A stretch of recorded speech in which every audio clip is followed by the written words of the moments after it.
mon cher Philippe. Juste une petite correction. Tantôt, Alexandre t'a dit que Sirois avait fondé Couche-Tard, hein. C'est Bouchard qui a fondé Couche-Tard. Sirois, là, il fait partie des fondateurs de la coalition Avenir Québec avec... Charles Sirois, oui, mais c'est un... Ah oui, d'accord. C'était Bouchard. Mais Sirois, c'est... Enfin bref, c'est un multimillionnaire québécois. Oui, c'est ça. André Sirois. Ah, OK, oui, je me suis trompé. Parce que je pense, vous savez, au Québec, il y a environ 12 multimillionnaires.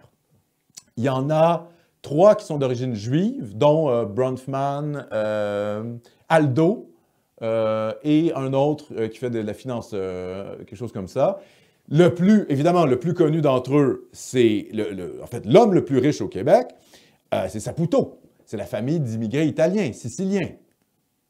N'ont-ils fait que vendre du fromage? Moi, je ne sais pas. Je pose la question. C'est possible, hein? Je pense qu'ils ont fait d'autres choses pour devenir milliardaires. Il y a un Canadien anglais et le reste, ce sont des Canadiens français, dont les gens qui ont fondé Couche-Tard. Alors, je m'excuse, oui, je me suis peut-être trompé sur Sirois. Donc, il y a 2 ou 3 types qui ont fondé Couche-Tard. Il y a évidemment, en dernier de liste, Pierre-Carl Péladeau. Voilà. Mais ce sont les réseaux d'affaires proches de Sirois, qui lui-même n'est pas extrêmement loin de la famille Desmarais, qui sont finalement dans les réseaux qui ont fondé la CAQ. Et tout ce petit monde-là, sous un vernis bleu, ce sont des gens dont le cœur est rouge.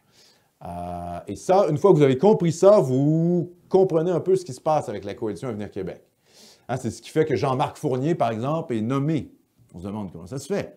Comment ça se fait que la CAQ chasse les libéraux du pouvoir et prend Jean-Marc Fournier pour le nommer à des postes clés de l'État, alors qu'il devrait être en guerre contre les réseaux libéraux, qui sont là depuis une décennie à cause du régime Charest-Couillard.